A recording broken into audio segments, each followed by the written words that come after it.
शिव जी मेरी गाँव के छाल रौरा छोड़े के पड़ी। शिव जी मेरी गाँव के छाल रौरा छोड़े के पड़ी। आज दूल्हा दामाद रौरा बने के पड़ी। आज दूल्हा दामाद रौरा बने के पड़ी। मेरी गाँव के छाल रौरा छोड़े के पड़ी। शिव जी मेरी गाँव के छाल रौरा छोड़े के पड़ी। आज दूल्हा दामाद रौरा बने के पड़ी। आज दूल्हा दामाद रौरा बने के पड़ी। पैंट और शर्ट रौरा पहने के पड़ी। पैंट और शर्ट रौरा पहने के पड़ी। आज दूल्हा दामाद रौरा बने के पड़ी। आज दूल्हा दामाद रौरा बने के पड़ी। टाई और बेल्ट रौरा पहने के पड़ी। आज टाई और बेल्ट रौरा पहने के पड़ी। आज दूल्हा दामाद रौरा बने के पड़ी। आज दूल्हा दामाद रौरा बने के पड़ी। शिव जी टूटही मड़ैया आज छोड़े के पड़ी। शिव जी टूटही मड़ैया रौरा छोड़े के पड़ी। आज दूल्हा दामाद रौरा बने के पड़ी।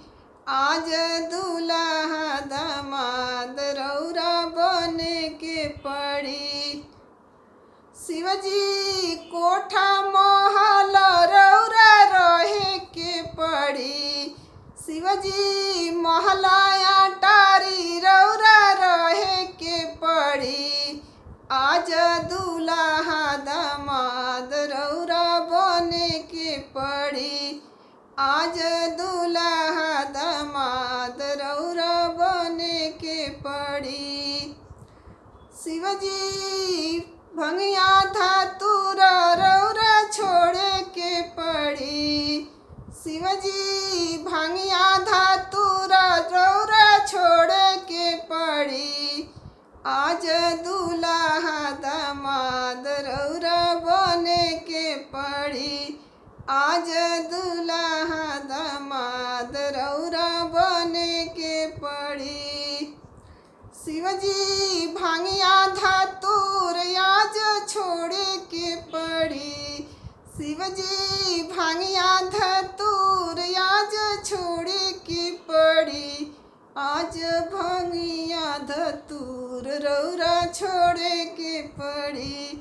आज दूल्हा दामाद रौरा बने के पड़ी। आज दूल्हा दामाद रौरा बने के पड़ी। पूड़ी मिठाई रौरा खाए के पड़ी। पूड़ी मिठाई रौरा खाए के पड़ी। आज दूल्हा दामाद रौरा बने के पड़ी। आज दूल्हा दामाद रौरा बने के पड़ी। भंगिया धतूर आज छोड़े के पड़ी। भंगिया धतूर आज छोड़े के पड़ी। आज दूल्हा दामाद रौरा बने के पड़ी। शिव जी बसहा बैल आज छोड़े के पड़ी। शिव जी बसहा बैल रौरा छोड़े के पड़ी। आज दूल्हा दामाद रौरा बने के पड़ी। आज दूल्हा दामाद रौरा बने के पड़ी। घोड़ा हाथी शिवजी चढ़े के पड़ी, घोड़ा और हाथी शिवजी चढ़े के पड़ी। आज दूल्हा दामाद शिवजी बने के पड़ी, आज दूल्हा दामाद रौरा बने के पड़ी, आज दूल्हा दामाद रौरा बने के पड़ी।